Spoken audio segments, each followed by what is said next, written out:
Backlog Games. What's so special about them? Well, nothing really. They're no different from having a backlog of movies or a backlog of books. But if you play a lot of games, you're bound to end up with a backlog of games at some point. I definitely have a backlog of games, so I thought, why not talk about some of the games that I have in my backlog and how they ended up there.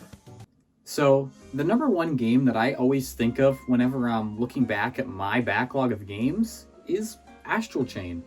I don't know why it's this game in particular, but it just is.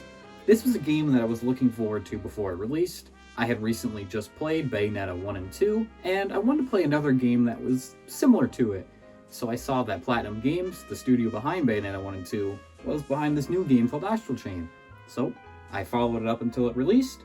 It released, I got it, I didn't play it. I still don't know why I never got to play it. Maybe by the time it released, I didn't really want to play an action game. Maybe I was into an RPG or a shooter, just a different type of genre.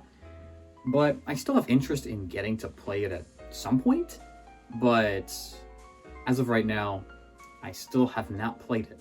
The next game in my backlog is surprisingly a Pokemon game. I'm a huge Pokemon fan, but I have a Pokemon game in my backline. You'd imagine it would be just like a spin-off or something, but no. Pokemon Black 2 and White 2 are in my backlog. I played White 1 when it came out, or Black and White 1 when they came out, and I enjoyed it a lot, but I never gave Black 2 a shot. I wanted to get it, but I just never got it. I was like 12 years old when this game came out, so I didn't have a lot of money, and so I put that money towards another game. Now, the other game was good, but I still kind of regret not getting this game. Had a lot of features that weren't in the first game before it, being Black 1 and White 1, or even past to X and Y or S. So I still want to go back and play those. I ended up getting the game used, obviously. It still has the stickers from eBay Games in 2015, and I got it for $30. You're lucky to find the game double that price. Another game that I think of whenever I'm looking back at my backlog of games would be Super Mario Party on the Switch. This was a game that I was looking forward to before it released. It looked like a fun Mario Party game, which was surprising because the two before, being Mario Party 9 and Mario Party 10, are bad. So to see a Mario Party game that looked fun, I was intrigued. So I got it when it released, and I was following it up until then. Never played it, but there's a few reasons behind that. One is Mario Party has always been a game that's been more fun to play with friends instead of playing with the CPU. Not saying you can't have a fun time with the CPU, but with friends is always better.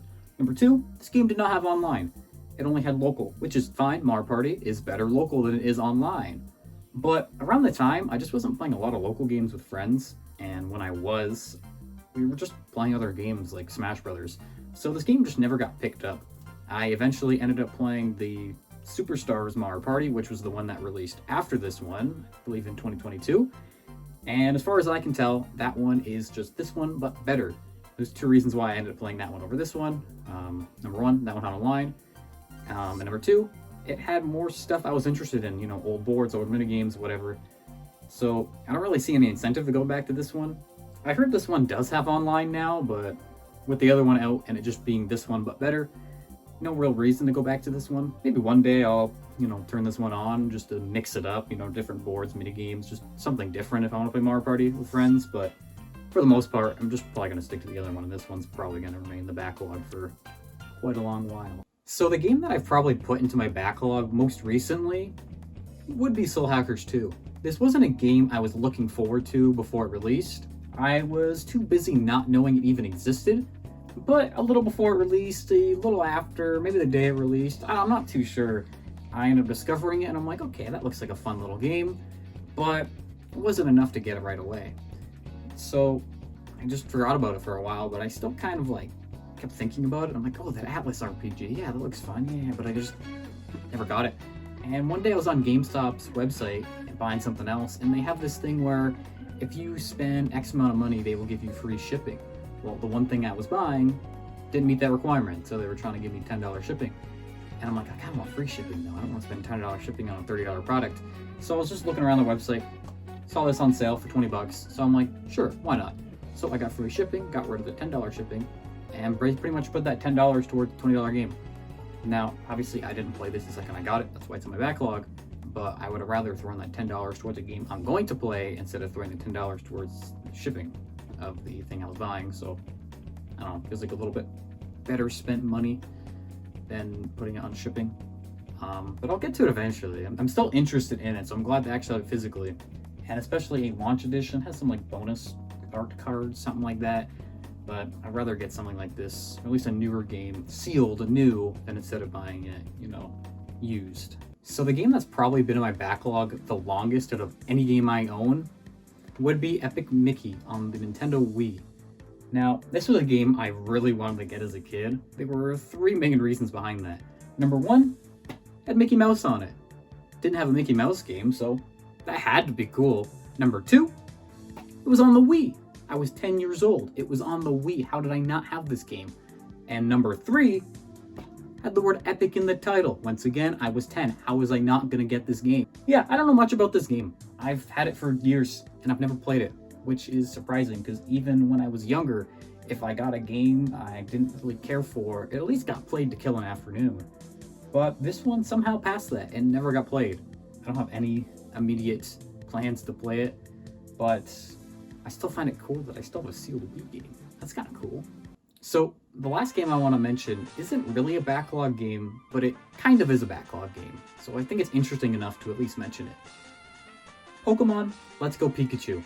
This is not a backlog game that I have. This is a game that I was looking forward to before it released, ended up playing it when it released, and thought it was cool for what it was, but I just ended up dropping it. Didn't think it was my type of Pokemon game, but I appreciate it for what it was.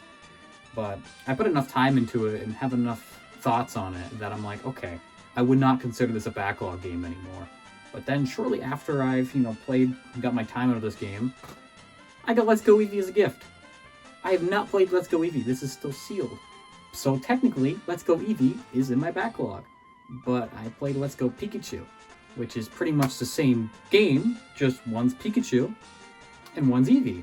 So I don't know if I would consider this a backlog game, and this is not a backlog game. Because even though they're technically the same game, they're not the same game, and it's like, why would I have played Eevee if I didn't even want to finish Pikachu? So, I don't know where to put them on. Technically it's a backlog game, this is not. Technically they're both not. Who really knows? So, that's a small handful of games that I have in my backlog. And whenever I buy a game, I do have intentions of playing it, but sometimes I just don't get to it right away. So, I hope by talking about some of these games I have in my backlog, it'll give me some incentive to go back to them sooner than later. Or, I don't know, I'll get to it eventually.